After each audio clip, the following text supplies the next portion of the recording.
Hello, welcome to the Food and Cosplay podcast where Eddie talks. Yes, that's right, that Eddie.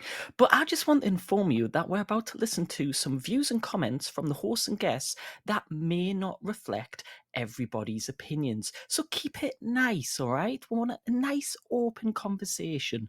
And at this point, usually Eddie plays that banter section, but remember, you can always listen to other podcasts. But because you're here, you're going to have to listen to the banter. And here we see a wild Eddie trying to fetch himself a drink. He moves his trousers carefully to the left, as wild eddies often do. I've got that all recorded, so I know what you guys are doing.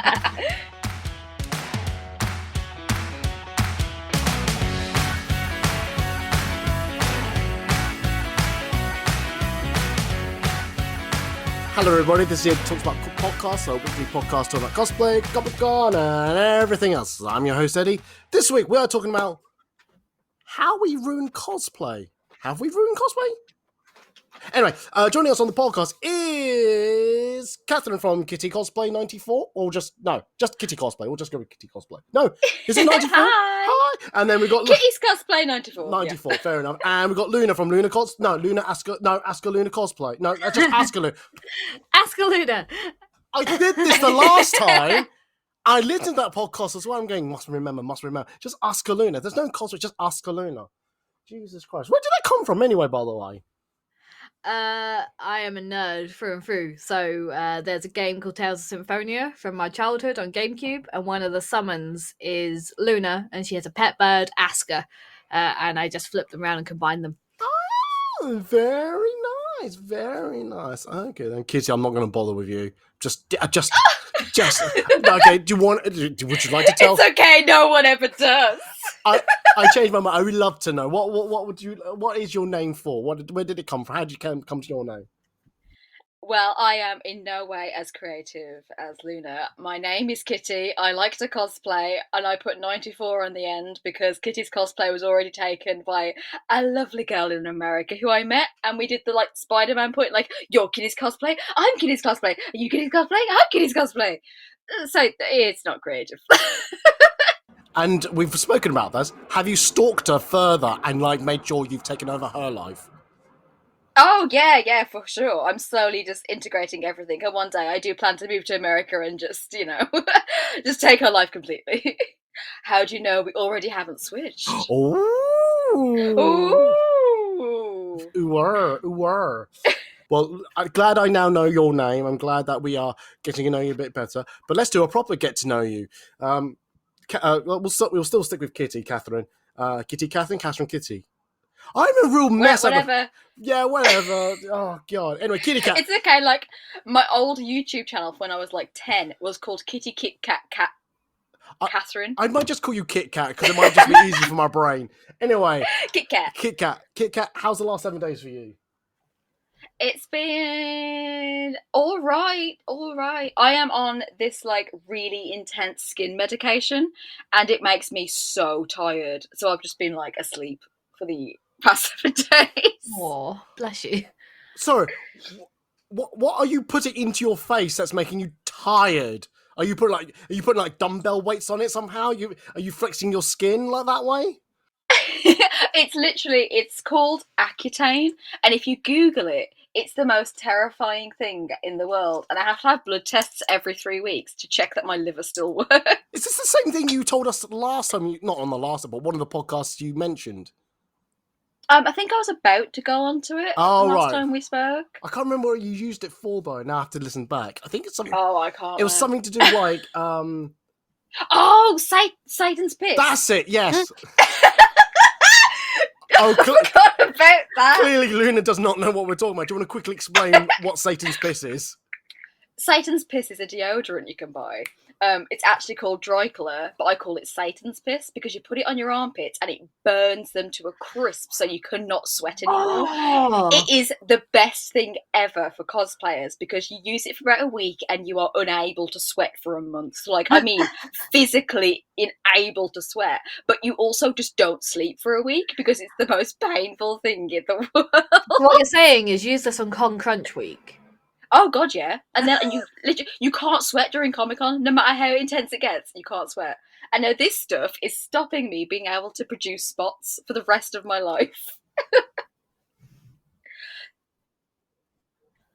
I think I'm just testing out all the products for all the cosplayers in one go. I'm just going to the doctor's like, okay, cool, what can you give me now? Luna, before I forget, it is too late for you to escape. You cannot leave this podcast. You're here. No, Luna. No, I The door's saw there, you though. the exit. No, One that's of now us. locked. I somehow locked that door. One of us, one of us, one of us. I forgot how chaotic you become on my podcast, kitty cat. Gremlin. Luna, what about you? How's the last 7 days for you? It has been work, and festival flu. My existence is being ill, apparently. So it's been fun, in brackets. What festival was this? The festival she was at was Download. Don't know why I'm answering. Yeah, it was a download. What? Yeah, I go every year. It's like my annual holiday. And we spend 5 days in a field. But everybody I know has come back really ill from it. And I've had everything. I've had like the cough, the sore throat, the headaches, the dizziness. One day I couldn't move my goddamn neck, just turning her. It was really stiff. I was like, well, this is not good, and a new symptom. Disappeared the next day. So I was just like, whatever my body is doing, it can just stop now. Do you know what you call Yeah. that not turning head syndrome? The Michael Keaton Batman. Turning 30. No, no, the Michael Keaton Batman syndrome. Oh, yeah. You make a fair point. Yep. Sorry, I had to demonstrate on the camera. Those who you won't be able to see this. If you just watch Batman when Michael Keaton was Batman, he could never turn his neck. All he did was, huh, and then, huh, just kept his neck stiff because obviously the rubber suit, the tactical rubber suit he was wearing, did not allow him to move his neck. Anyway. Oh, dear Lord. But no, the only reason I knew about she went to Download is the last time Luna was on the podcast, she mentioned she was going to Download. So therefore I knew. Yeah. Yes, it's cool. Cool. Yeah. So right, let's talk about. Let's get into the meat of this podcast. Is that a catchphrase of mine? The meat of the podcast. I think I've said that way too many times. I always think I should get merchandise with that. I always think that I should get a T-shirt that says the meat of the podcast. We're running. Oh my god, you so should. I mean, I can advise against it, because then you'll be known as that podcast douche because you're wearing the podcast merch. And apparently that is now like a trait of things that people will swipe left for. Oh. Like, if you mention podcasts, equals no. Oh right. Is it because they just like to talk about themselves a lot? I think so. God, yeah, who would egotistically have a podcast and just talk about themselves? Jesus Christ, who would do that? Oh wait. Anyway, so we're talking about this on this podcast. We're going to talk about how we ruin cosplay. And when I say we, not the three people on this podcast, and I'm not talking about any specific. Well, no, we sole-handedly just destroyed cosplay. Hey, between the three of us, it's more you, Kit Kat, than me. No, even I can't actually believe that, actually. I think I've done more damage to the cosplay community than I can ever actually. I've probably forgotten more that I've destroyed it than remembered. So yeah. Anyway, just to carry on. What I mean by the we, I meant the royal we. There's no specific group I'm talking about. I'm not saying about us lot. Just as a collective we. How we ruined cosplay? And I was thinking about this the other day. I was like walking around as I do. And I was thinking, like, there's a lot of people complaining about cosplay, like especially on TikTok now. TikTok is I do find it's a really good source of information and videos, and people are, it's a nice little platform, even though the Chinese government are monitoring it. Because let's face it, the Chinese government really wants to get into cosplay. Sorry, I can just picture it in my head. Oh, you! What did you find out about the UK? They like their cosplay a lot. What are they using? They're using something called Satan's piss. What's it for? Oh, it's to stop sweating. We need some of that shit on our army. Yes, that is my bad Chinese accent. Thank you very much. As I said, Eddie, don't do this. Like, one of the comedians I follow got banned from China for doing exactly this kind of joke. But we have too much vital information to give them. If China's monitoring me, hello, ni hao ma. Oh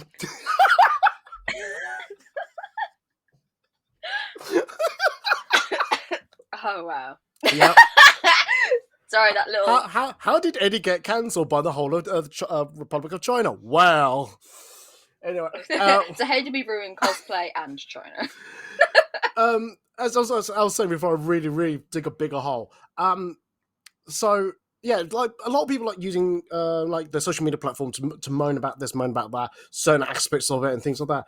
And I keep coming back to the phrase "cosplay for all," and I'm going, does that terminology kind of still work in this society, in this day and age? I'm not attacking, nor want to dismantle the phrase "cosplay for all," but that's kind of the mantra that we all say about cosplays. Cosplay's for all. You can do whatever you want. But sometimes I think, can we do it? I don't know. So I just want to like ask my guests and see what they think about some of the things that I've picked up on, and they may want to jump in with their own questions and ask me or ask the other guests, things like that. So hopefully it'll be a nice open roundtable discussion, as I always say. So I don't mind who wants to voice up first, but do you think it over time has there been more gatekeeping in the community now than has been ever before, or are things kind of like it's always been there, we're just noticing it more? I found that it has been a little bit more gatekeepy through bigger influencers. So with the rise of TikTok, a lot of cosplayers have become more and more influencer based, which I'll get into later and I don't really like. But so I'm finding people doing like the bigger cosplays and being the influence ones that they are being way more gatekeepy about stuff.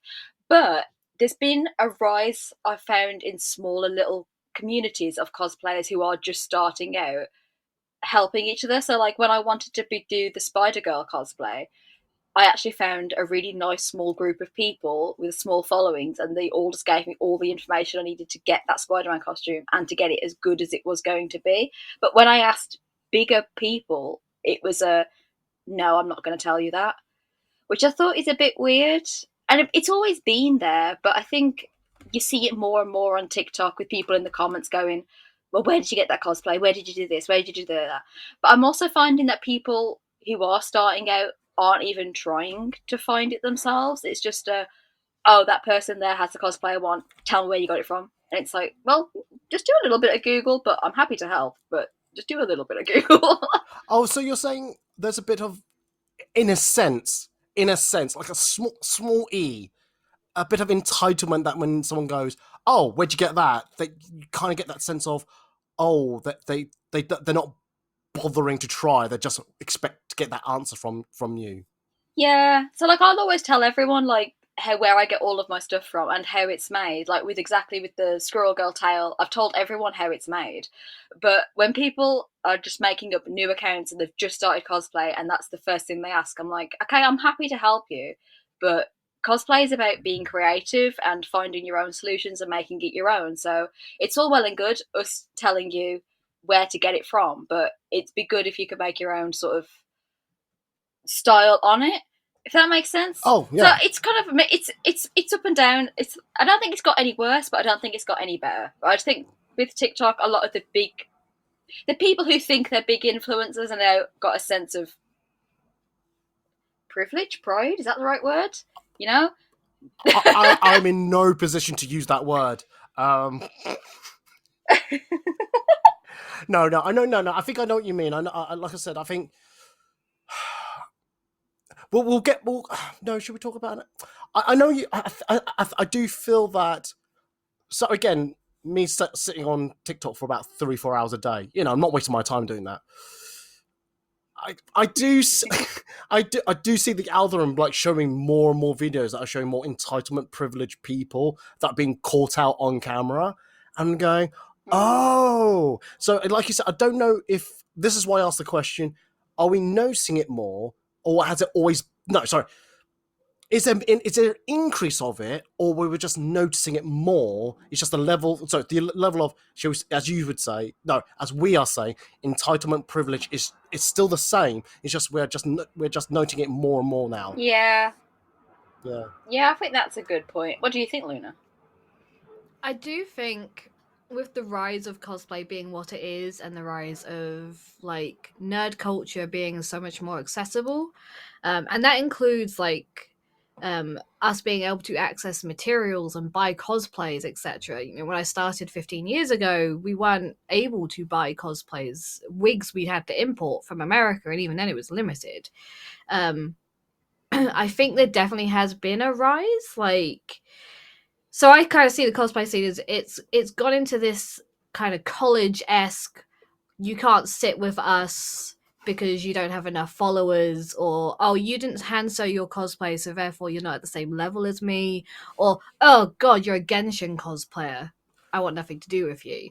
There's a lot of bullying that takes place that maybe because of the volume of people that attended like MCM 10 years ago, it's a lot more visible now. And TikTok, it knows what you're watching, right? So the week I came back from MCM, my entire feed was just, oh my god, MCM is a shit show. It didn't show me anything else. And so it shows you those more vocal cosplayers over everybody else if that is the content that you have started to watch. Like you watch one or two and then it'll just show you that over and over and over again. So it feels like social media becomes this echo chamber of, oh well, everybody else has got that opinion, so I should do it too. You absolutely fucking should not. Like, don't be a sheep. You are not sheeple. But yeah, I do think just because the scene has exploded as much as it has in the last couple of years, it's more prevalent than it ever was before. I also find, sorry to piggyback off that a little bit, that with the whole gatekeepy stuff, that I'm finding it a lot more, like there are tutorials out there on TikTok, like quick, easy ones to follow, but they're always kind of like a little bit for the privileged of people who have money. Like, oh yeah, okay, get your foam, and then you get your drill, and you get this, and you get that, and you get this, and I'm like, okay, cool, I can just afford the foam. Well, you don't have a cricket machine. Oh, I don't know what you'd use instead then. Yeah, I'm just like, okay, so I have 2 spoons and a piece of paper. What can I make out of this? Like just for like an example of this, right? I have seen people doing closet cosplays from Hell of a Boss this last week of characters that have been in recent episodes, and they are being shat upon for them being rushed or made of paper or you name it. Or 2 spoons. And I'm just like, the thing has literally been out like a week. These people have whacked out something impressive, in my opinion, and yet everybody is really vocal about how it's not good enough. Yeah, exactly. It's insane. No, I'm just now imagining Kit Kat now with 2 spoons trying to make a cosplay. Oh my god, why is he not working? On Thursday night at the Fox, that's what I'm going to be wearing, 2 spoons and a piece of paper. And I'm like, I'm sorry, haven't you listened to Eddie's podcast? It's only the best cosplay. If you come to me with that, I'm just going to look at you, what the fuck are you wearing? I don't understand. And then it'll hit me like a ton of bricks going, oh! I'll just write in meat on it. Just, this is the meat of the contents. I'm food and cosplay. If you don't yellow yourself up, it's not... No, anyway, let's not go... Don't do that. Yeah. Nope. Right with the controversy right there. No, I hear your views on it. I think it's really weird from my point of view as a photographer or just someone who enjoys cosplay that I only hear it, but I don't experience it per se. We'll talk about the photography side in a minute, but I think I can see it from time to time. But like I said, I don't know if it's because we're better at just saying it on social, because social media has been a great platform. I've always said this, that it's a great platform to give someone a voice, you know, for people to listen to. It's up to people to want to listen to that, but also we've got to be very, very careful that we listen to what people say, but with a bit of fact checking behind it as well, or with a bit of pinch of salt, and say, just don't assume that. I'm also trying not to say that what their views are is invalid, but that's just one side of a story. There are always multiple facet sides of a story that you just need to collect and then see, oh, I can now see a common thread, but is it because of the common thread because of this one person, this one story has spread amongst others and they're just saying that same story, or is it different versions of the same story type of thing, things like that. So yeah, but going back to the gatekeeping in itself, it's very hard because, like I said, I've sometimes have seen it where I've heard stories that have gone, oh, you're wearing that costume. Sorry, I'm the one that wears that costume. You can't wear. Can you imagine if either Kit Kat was giving or receiving the instructions of another Squirrel Girl cosplayer by saying, "Oh, excuse me, I'm the Squirrel Girl cosplayer. You can't do that. Go away. Go wear a different costume." I've legit seen that so often, though. Yeah.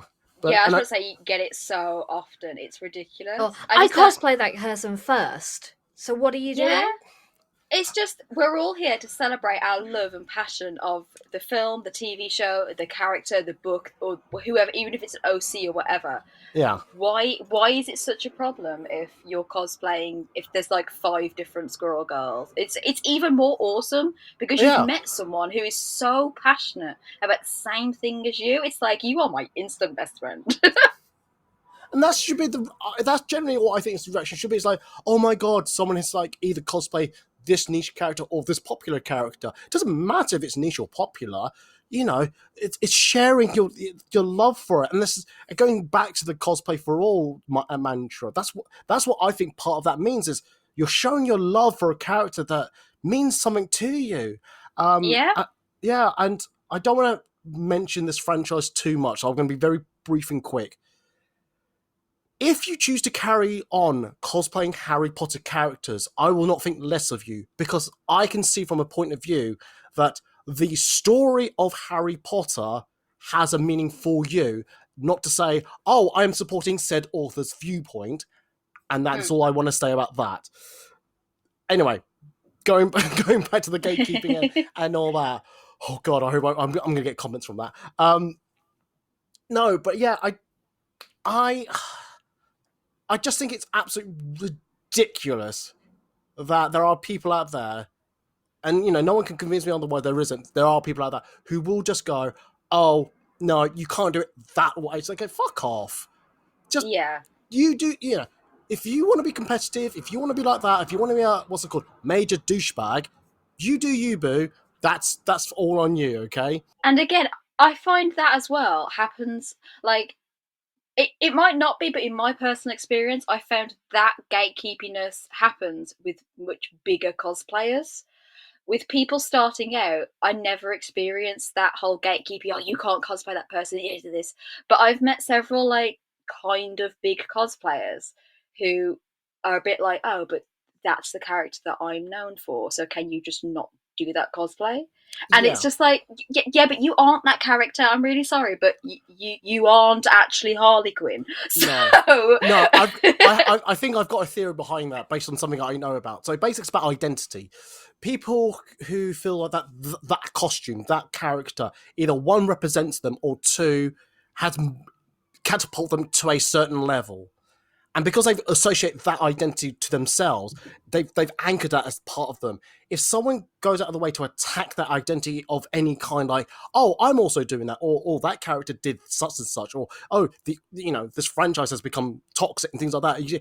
That person's identity becomes very attacked. And they go, oh, who am I if I'm not this character? If I'm not being that character? That's how I see how that why people do that type of thing. And again, I'm no psychologist or something like that. It's just something I've saw online about, and I've just gone, okay, I can now understand that behavior. I'm not saying I condone that behavior. That's why I'm trying not to. I'm going to be that person. I'm just going to say, if that is you, please seek help. Like, you need some therapy, my love. Because at the end of the day, you shouldn't be taking out your insecurities about your own persona on other people. Oh, yeah. Seek help at that point.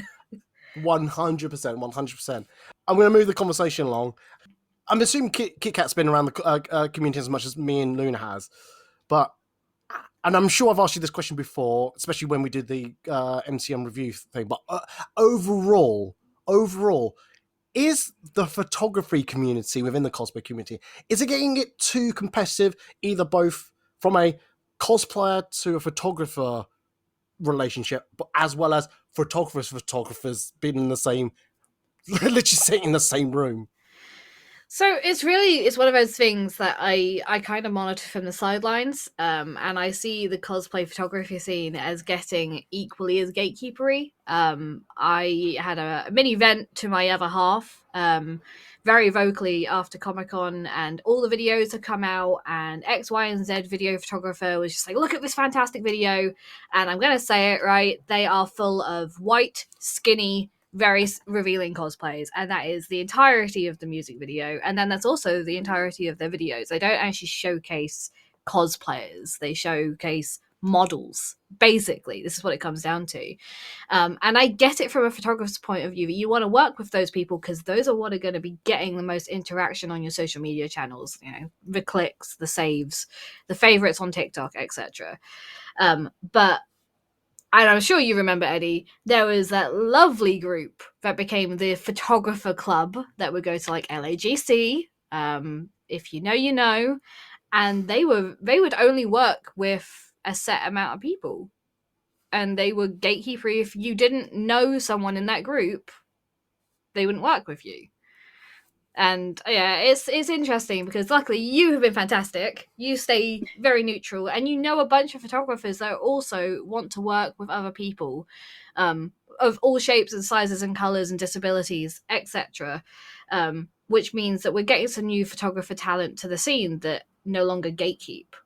But I find every couple of years we cycle back around to it. Just talk about the LAGC comment you just. I have no idea what group you could be talking about, who they are. I just don't know. No, See, I know. I don't, so I'm just like, I just put a target on my head for never to be worked with again, by the way. Like I said, sometimes I'm glad I'm a lone wolf at Comic-Con nowadays, because there was a part of me when I first started this journey of being a cosplay photographer that yearns to be accepted, and I still do. Don't get me wrong. I think I can imagine anyone going through this world. Don't need anyone. Don't need companionship or anything like that. I need that. I need that friendship. I need all of that. And I think at one point I was trying to get in on that crowd, trying to like say, "Hey guys, you know, I'm one of you guys." But when you start seeing certain things, certain patterns, nothing bad, nothing that, you know, involves the police or anything like that. But when you start seeing some real negative behavior attributes, you go, "Ooh, do you know what? I'm going to step back from this. Actually, I'm okay." So I'm glad I'm not part of that wolf pack herd mentality which is now, it still is. There's always going to be a herd mentality, I think, within the photographers cosplay community. Now, but that could be a good thing and a bad thing. The good thing is that there are photographers helping each other, saying, "Oh, can I just borrow your lights here?" Or, "Oh, I just need to borrow this spot here. Can I book quickly?" "Yeah, sure." "Oh, you finished that cosplay? Can I take that cosplay?" "Yeah, that's great." But like you said, Luna, if you're cycling through the same people, through all the same photographers, like one cosplay going round and round and round, and then the next cosplay goes round and round with the same people, it's like, okay, you're now making it such a niche, clique group that you can't get into that circle to get photographs. You know, it also seems very intimidating from the outside. I can imagine that if you see that type of behavior, they go, "Oh, I'm not going to be good enough to go into their circle." "Oh, okay then." It's like, that's also bullshit. You shouldn't be afraid to ask. But I can understand why there is a certain narrative when people go, "Oh, those photographers, okay then, yeah, it's fine." And you don't, obviously you don't, it is hard to hear the word no from anyone, and I totally get that. Like, I've been to cosplayers and it's, "Oh, can I get no?" "All right, okay."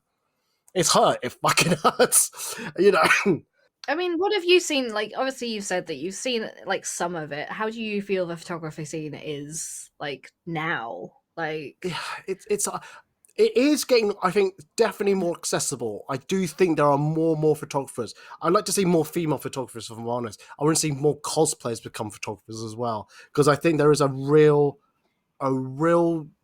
gap in the market. I'm not saying there is no market at the moment. The group is small. It needs to get bigger, where there should be more female photographers. There should be more cosplayers becoming photographers, because I feel that they would bring something new in a sense, I was going to say an industry. It's not an industry. No one makes money, they say. An industry where, you know, it's very male dominated, and I think that would eliminate some of what you said earlier about this, as you said, you know, female skinny model-esque cosplayers. You know, that would eliminate some of that. You know. Yeah. And just to note here, right? You guys are beautiful. If you fit that criteria, you do you. You deserve the photography. What I'm saying is photographers shouldn't exclusively work with that one body type. 100%. And that's why I have an open booking policy on my page. So that eliminates that choice that I have at Comic-Con. Yes, there are times when I have a spare moment. Oh, there's a cosplayer there. Quickly take that picture and then carry on.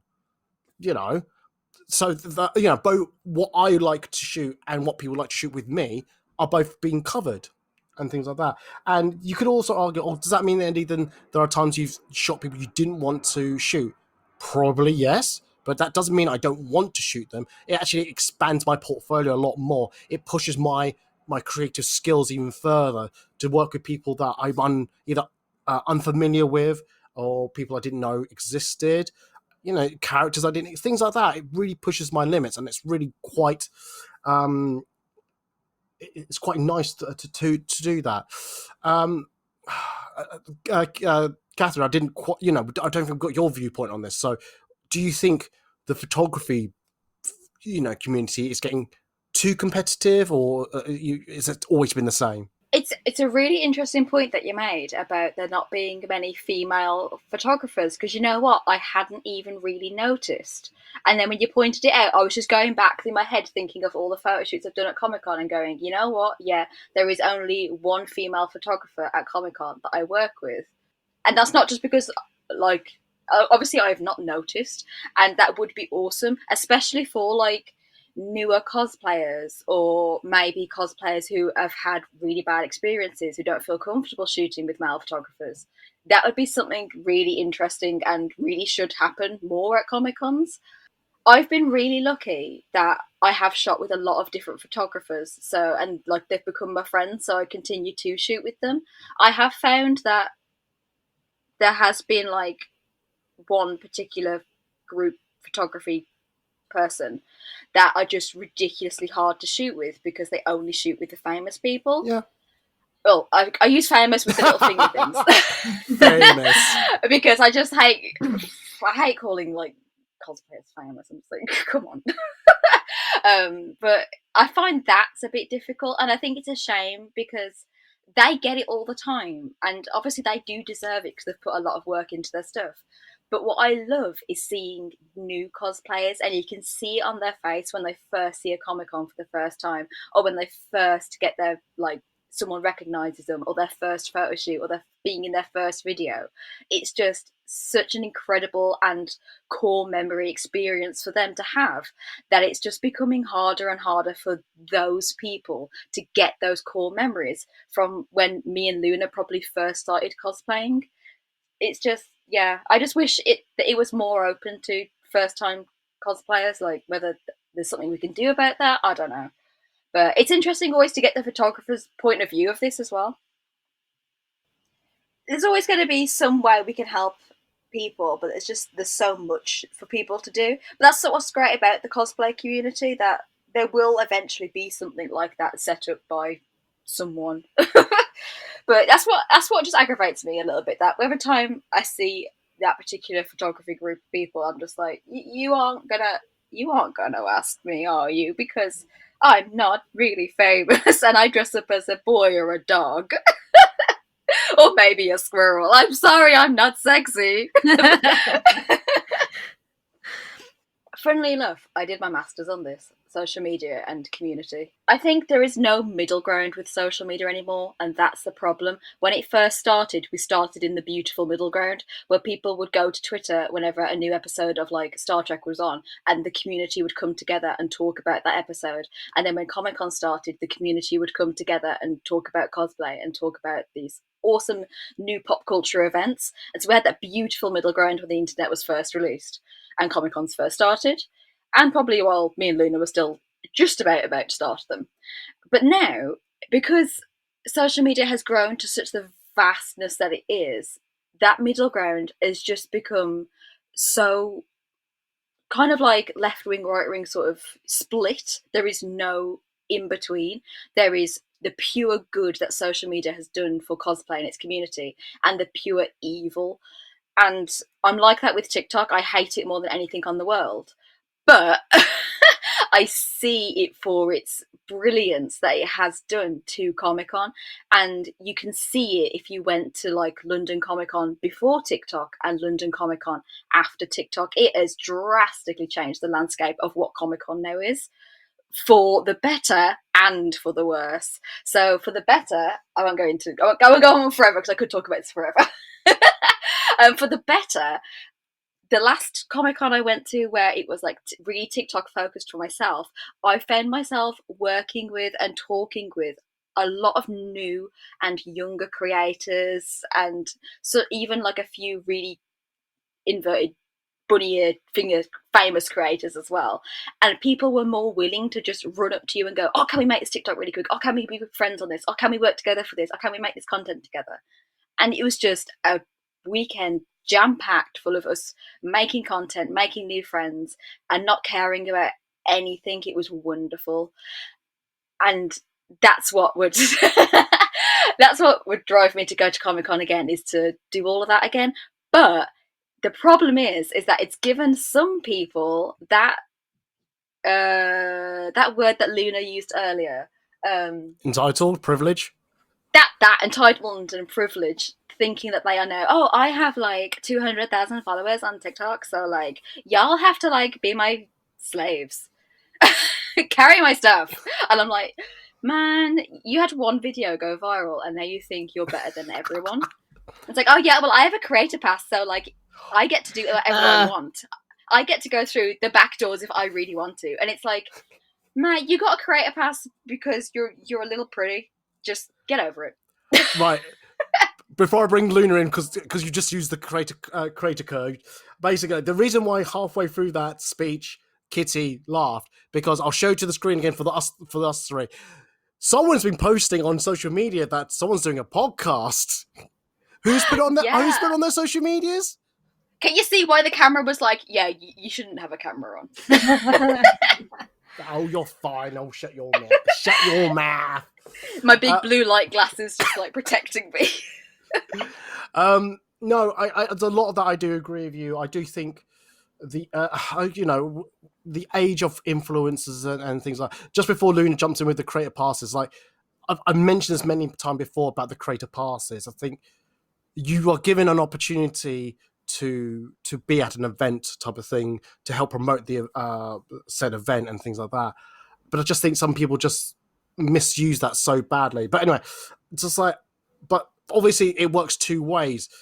You know, the event itself are asking cosplayers to promote the event free of charge, but for that in exchange you get a free ticket, and that's a really fine balance type of negotiation type of thing. And when people go, oh my god, I got refused for one, and what did you do to help them? Because I think they forget that it's a two-way street. So Yeah. But yeah, anyway, Luna, you go for it. The creator content passes are a frustration of mine.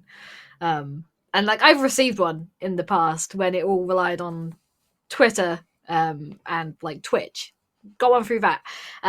TikTok, I honestly I post maybe one video every month and then I get bored of it and then I don't post again. And it's the same as Instagram, where I'm shocking. I think the effect of social media on cosplay, it is fantastic, and also, as you said, evil at the same goddamn time, because if it wasn't for the internet, we wouldn't have this fountain of knowledge that we have, right? I wouldn't be able to go to Yeah. YouTube and find out how to use a new overlocker, or where can I find the best tools to use like foam and foam clay and all these new things that never existed before. But also, it has become this competition of who can make the best or fastest content for cosplay. And I think what people are forgetting is that the more content you create, the more burnt out you're going to get. And we are seeing creators drop out of the cosplay scene because they can't make cosplays fast enough. They're running out of money. They can't pay their rent because they're prioritizing cosplay or getting to an event. And it's like, I'm sorry, if you can't afford your rent, you shouldn't be going to the con. Like, FOMO or not, right? Your life comes first. We're seeing people who are buying cosplays, using them for a day's worth of videos, and then throwing them in the bin. So fast fashion is now coming into the cosplay scene. Like, there's so much of a detriment to the well-being and mental health of the cosplay community because of social media. And that's before you even get into the topic of like famous cosplayers. Like, you know, it used to be years and years ago, there was Jessica Diggory and there was Yaya Han. And then a handful of other people started to come up after that, and they were the big ones. But now it's become massive on TikTok. Like, absolutely massive. And with that comes the cosplay drama. All the cosplay drama. There is some every time, right? But the more famous in brackets people get, the more drama that comes with them, because you put yourself in a position where you're influencing a set amount of community, so you have to be mature and responsible with that level of power and influence over the industry, right? That definitely comes with it. And then you also have to be accepting and tolerant, and a lot of cosplayers are not. And like, absolutely do not be tolerant to the creeps that will come with you because you are popular, right? Most people, even at my level, experience that level of creeper at con at some point in your existence. And I'm sorry, it sucks. It's awful. They shouldn't be there, but they are there.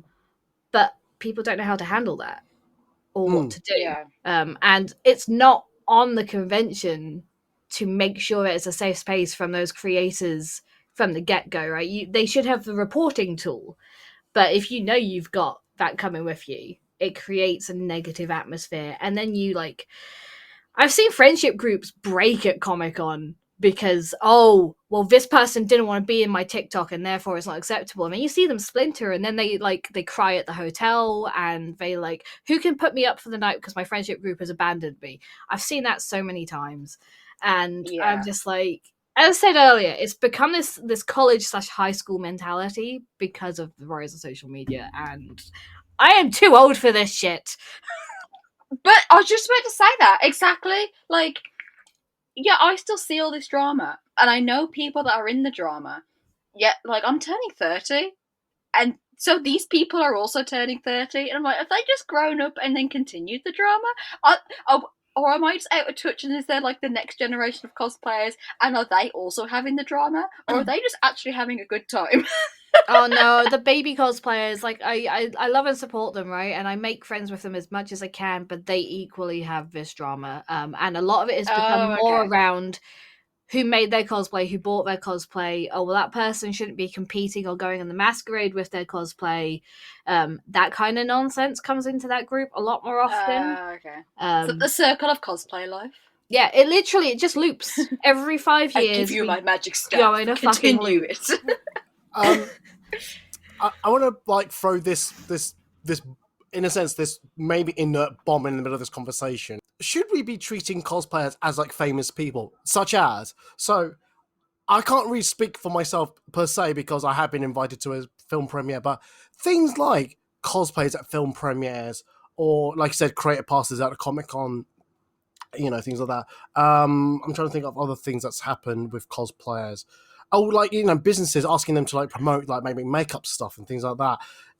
should they be treated such a, in a sense, the same, not saying the exact same status as the famous people like Brad Pitt, Angelina Jolie. Oh god, that's clearly all the famous people I can think of. Margot Robbie. Oh shit. Oh, Matt Damon. Yeah, let's go with Matt Damon.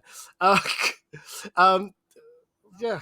Samara Weaving. Yeah. I'm just throwing out famous people now. Oh no, so it's Aldana. Should also add her in as well. I think people like that type of level. Are we celebrating cosplayers in the right way? Do you know what I'm saying? Are we put the right spotlight on them? I mean, we've been doing this for years, right? So I did cosplay influencing the games industry as my dissertation back at uni. And it was already, and this was longer than I'd like to say ago that I did this goddamn dissertation. And we were looking at games companies bringing in cosplayers instead of paid actors to represent them at events and stuff like that.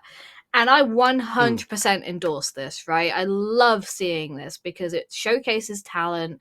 It's cross-market media. It's a really positive movement. But the problem is the ego that comes with it. Now, I know some people that do those events and they don't get the ego and they're lovely, they're sweethearts, they're fantastic. But then you get the asshats with the ego that think they're better than everybody because they've been to one premiere or they went to a nerd shop that hosts Magic the Gathering and they got to cosplay at it and they were in photos and you weren't, so you're not good enough. Yeah, I'm very passionate about this. Sorry. I feel very called out because I went to one premiere. That's all. But you don't have the ego attached, right? I've been to a premiere. I've done some hosting at events. I work in the games industries, right? So I see these people on a regular basis. But I can tell you now, if you get an ego from it and you start treating other people in your community, those brands will eventually stop working with you. Like, that is what happens. I'm glad, brands do notice these things, and I'm sure. No, it was just something that I just want to throw into conversation. Kikat, do you have a quick response to that? What Luna said is just perfect. I totally agree. I think, we should still have that level of. There are some cosplayers that do get to do all this promotion stuff because I also think it's awesome. It's like the Miraculous Ladybug movie has just come out in France, and I think it was in Spain or Switzerland or something 2 or 3 days ago, and there was like quite a famous Ladybug cosplayer that was there promoting it and taking photos with the kids, and I was like, that's awesome. I love that. I like things like that. But yeah, it's when people start thinking that they're better than Brad Pitt. It's like, I'm sorry, what? I've always thought I was better than Brad Pitt. He says, I don't know why I said Brad Pitt. I'm just trying to think of someone I actually like. Amy Adams. Well, I think I'm better than Amy. No, anyway. I know. Going back to the film premiere thing, I will admit, I think the part of me was very jealous of people who were going before I went. Now that I've been to one, I'm less jealous of it now. And as much as I've said on podcasts, said on one of my podcasts, I said I'm happy now. If I've been to one premiere, I'm happy now. I don't need to go anymore. There's still a small part of me who would love to go to another one. I don't know why. I don't know why. It's. I think the adrenaline of those type of events are so cool. Like, if I'm honest, how close did I get to the celebrities?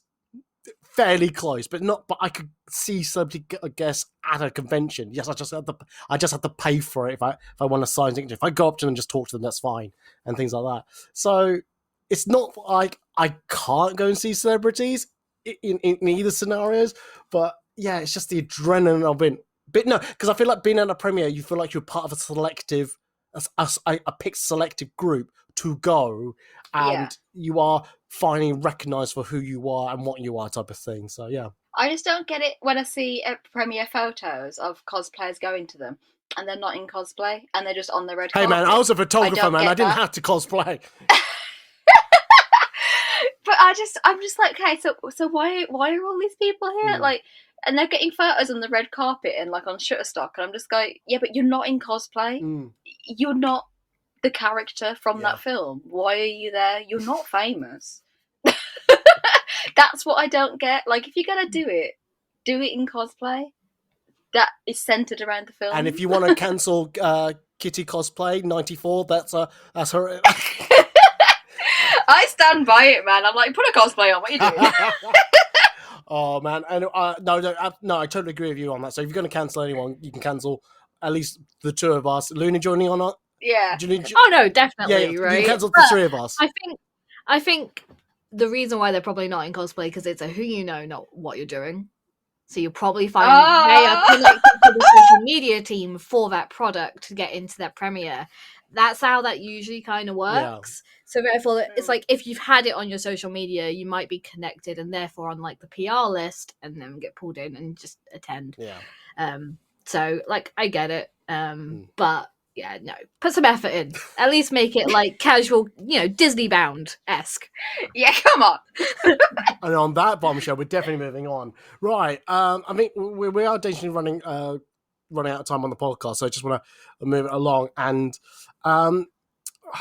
very quickly, just say, do you think cosplay has been over commercialized? Is it like no, not over, but is the commercialization of cosplay going into overdrive? Because I'm now finding that the word cosplay is in more mainstream media now. Like comedy shows are mentioning it, films are mentioning it, TV show, like the news are mentioning it every so often. It's been, I don't know if it's because of my algorithm on my phone, but I'm seeing more articles about cosplays. It's building up. So do you think we're in an age now where cosplay has been over commercialized, or again it's now's the right time to make cosplay such a bigger business for cosplayers to like be involved in? I wouldn't say it's over commercialized. Oh, okay. I wouldn't. What we are seeing is the acceptance of nerd culture being mainstream, right? So we're seeing films and music videos, and the level of tolerance to that culture is expanding. It's kind of like goth culture, emo culture, scene queen esque, right? It's just a change of the times, and what we can see visibly it is much more acceptable now to be a nerd who wants to cosplay and read their comics. And look at how much manga you can buy everywhere, right? That wasn't a thing before. So all we're seeing is a culture that has always been there take off and be in the spotlight for a while. And it'll probably die off and calm back down again in a little while. Not so much die off, but calm down and be less focused on when it stops being as popular. But right now, we're just seeing the boom, basically. Yeah, I agree. Like, I don't think. I can't remember the word now. So my brain is just fried. But yeah, it's getting bigger. It's getting more acceptable to be a nerd, and I can see that like with where I work.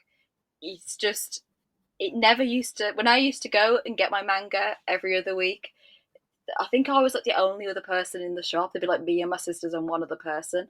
And now it's just queues and you can't keep the stock on the shelves. It's insane. And I'm seeing like 8-year-olds come in wanting to buy manga, wanting recommendations of what to read next, coming to me with like 5 different stories. And I'm like, how do you know about all this? I knew of like one manga when I was your age. Like, just to chime in with that, like, I was in a Forbidden Planet on their launch and seeing kids buy like Yaoi and Yuri through their parents. And I was just like, you can never buy this on the shelves when I was that age. Like, where has this come from? No. But it is insane just how many people are into it now and it is acceptable now. I used to hide the fact that I read manga at high school, and now it just seems that everyone does it. Everyone watches anime, everyone reads manga, everyone's into comics. It's not uncool to like Spider-Man or Batman anymore. It's the thing. And I agree that there probably will be a spike and a lull, but I don't think we're ever going to see the end of it now. It's just going to keep getting bigger and bigger, and I don't think MCM are going to be able to cope with it soon. Like, I think we're heading towards what San Diego Comic-Con is, and ReedPop really need to pull their finger out and get ready for it. I've made plenty of podcasts that talk about MCM need to do bigger and better. Listen to those podcasts if you want to hear my viewpoints plus guests. It's really weird because I feel that I'm not saying cosplay in itself or Comic-Con has gone into it's been over commercialized, but I do think it's going to overdrive at the moment. I mean, it's a combination of the things that we've talked about before. Like TikTok, social media, how easy it's now to get cosplay, fast fashion cosplays, things like that. I just feel like those things are just going to overdrive, and people not quite just step back a little bit, just to go, just look at everything that's going on. I said, we might need to self-regulate some of this ourselves, and just remind ourselves that this is meant to be, well, for most people, it's meant to be a bit of fun and things like that. And I've got one final question to tie the bow on all this all. But I think I used to watch Big Bang Theory the first 3 or 4 seasons. Then I stopped. Yeah, I stopped because I just found that the way they were writing it was a bit too corny, a bit too cliched, a bit too and then I also found the way they wrote Sheldon, nothing to do with the character Sheldon himself. It's the people around him. They were, in a sense, mocking him for a condition that I don't think was ever said on screen, but you knew he had a condition. But it was because it was never mentioned, therefore never identified. It also was a way to kind of mock him for it. And I went, oh, I'm now uncomfortable that narrative is part of the show. So that's another reason why I stopped watching. But anyway, they use a lot of the Comic-Con cosplay storylines to like drive the story. And I just felt something that was really cliche, just really like full grown nerds, going to a Comic-Con, and then they have like, slapstick humor type of things like that. And I just felt a bit, and I don't know, I just felt very uncomfortable how that was portrayed on screen. And that's why I feel that sometimes the media spotlight on Comic-Con cosplay and things like that is just slightly just off-putting for me. I think that's going to very much depend on your script writers, because things like Supernatural go to Supernatural Con, and it's an in-joke, and they handled it really tastefully. Yeah. And they actually love their community. So they do a lot of panels on Supernatural Con, and they brought it back into the series. I think it really depends on the person who writes it, because I have a feeling for Big Bang Theory, you'll probably find that person is not a nerd, and therefore they were probably taking the piss out of the community. But what happens by doing that is people like you drop off because it no longer represents you. Yeah. But we are seeing more media now that represents our community in a tasteful manner. Yeah. No, so it's like, was it Galaxy Quest? They used an actual Comic-Con to do part of their filming, and I felt that was such a great idea, because it then felt such an inclusivity of like how, in a sense, Comic-Con goes, because obviously you do get both current and maybe old shows where you bring back the cast just for a one-day panel type of thing, and I can imagine that happening and things like that. I don't like Big Bang Theory. I have watched a few episodes. I remember seeing, I think, the clip that you're on about where they're talking about cosplayers and Comic-Con, and they basically just rip into them. And there's obviously a negative portrayal of the 4 male characters as nerds who aren't attractive and a bit silly and weird. And it's like, okay, that isn't us though. So I never really got into it. And I just think it's awful. But I do agree with Luna that there are other things now, other medias, TV shows, books, whatever, that are now starting to portray us correctly. For example, My Dress Up Darling, which is a manga being turned into a TV show, is about a girl who wants to cosplay, and she goes into the cosplay community and learns all about cosplay from other cosplayers. And that manga is so good at representing what cosplay is about and teaches you about all the different troubles and problems that cosplayers do come into, like the whole weight, looks, appearance for cosplay, like the whole cross gender bending cosplays, things like that. It covers all of that in such a respectable way, which is why I love the manga so much. And the main character is very pretty. But yeah, I think there was this horrible stereotype for us, but now, because you say it is so oversaturated now, is that the right word? It's so big now that now they can't take the mick out of us anymore, because we're such a large group of people that we will fight back, because we are awesome. It's really good to hear that actually TV shows are doing that and they're representing Comic Con and nerd culture in a positive sense compared to other shows which I've mentioned, which I won't keep mentioning. But anyway, I want to wrap up this little podcast with a nice little bow, and basically, I kind of want to ask from my point of view, from my guest point of view, is that why all the things that we talked about? Why is this happening? Is this actually ruining cosplay, or is it something that I may be missing a huge different point here?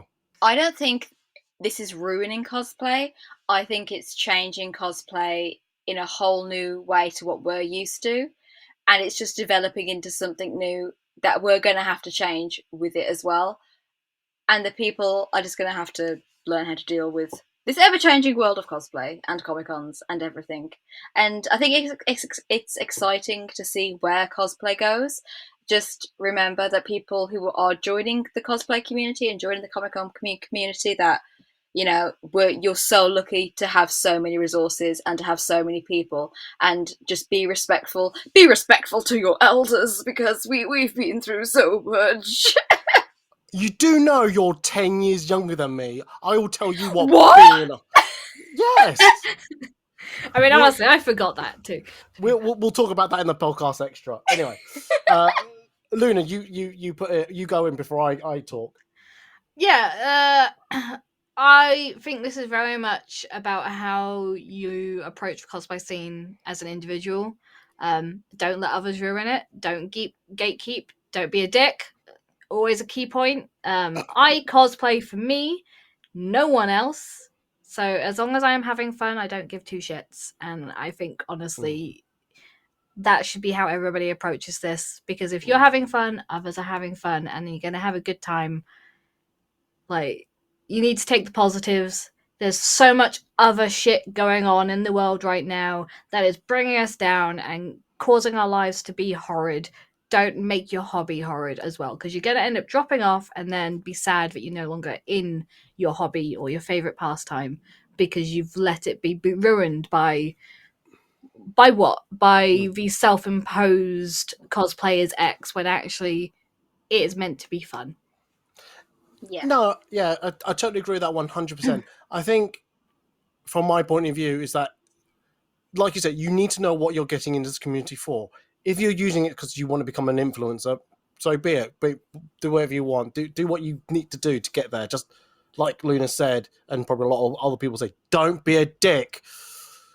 If you want to, if you want to be the next, Jessica Negri, Yaya Han, Stella Chu, Tabitha from Artie Fakes, people like that. I'm trying to.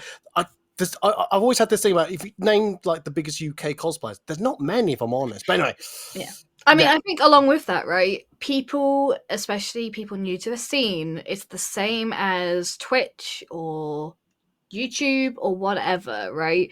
The people that have managed to make a career out of this, cosplay is not their main hustle. Most of them have brand deals. They work with products. They actually, like Yaya has a range of fabrics. That's a side hustle right there. Yeah. That brings her probably more income than her cosplay photography and modeling ever did when she first started out. It is not an easy road.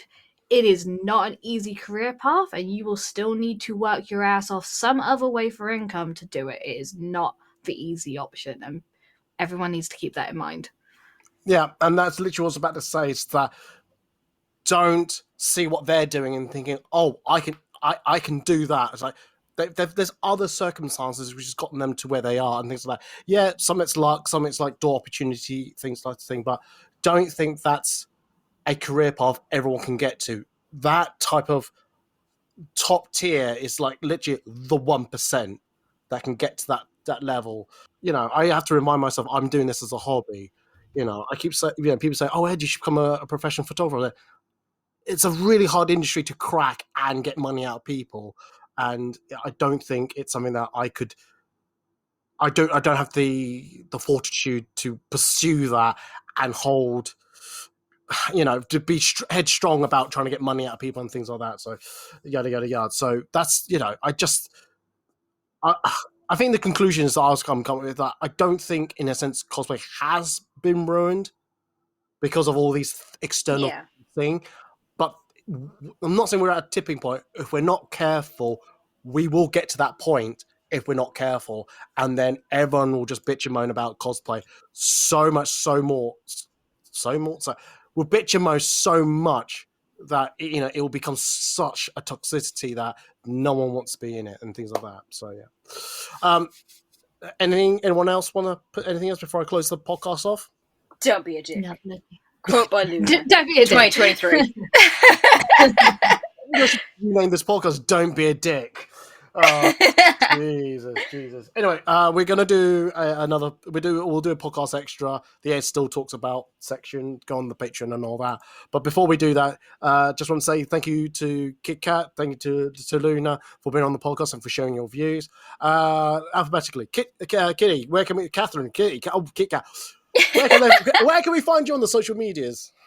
You can find me on Instagram and Facebook under Kitty's Cosplay 94. I'm also on Twitter under K Hemmings 94. Fantastic. And if you see me at Comic-Con, I'll be the big squirrel. Dear or Lord. a dog. Or covered Or a in dog. spoons. I was going to say you got a comic book line, but I'm just going to keep that quiet now, actually. That's your fault. Oh, God. Luna, where can they find you on the social medias?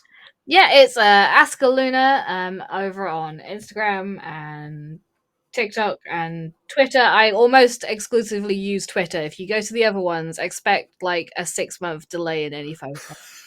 Because I am shockingly bad at my own social media.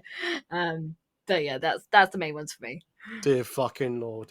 If you go to foodandcosplay.org/links, that's where you'll find all my social media links, and just in case you're missing anything from me, such as Instagram, Twitter, TikTok. Yeah. I swear in my head I said TikTok, not TikTok. I heard TikTok. Shit! Shit! It's a different app, Eddie.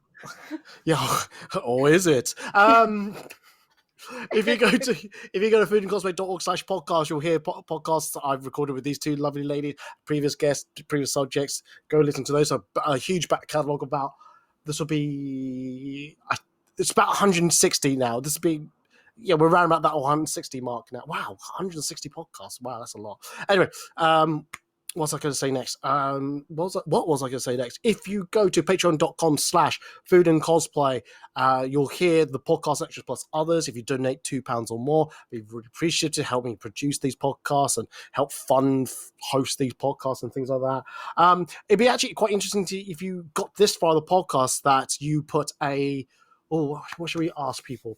Nice and simple. Put a thumbs up or an okay into the comment of where you hear this, like on my social medias, like the Instagram's 1 minute highlight clip that I create, or on Twitter or wherever, or on the website, wherever. Just give me a thumbs up to say you heard this somehow. You can go to foodandcosplay.org, but I'm slowly scaling back what I put on that website. But it's mainly daily cosplay photos, things like that. But on that note, I think that's about it. Yes, good.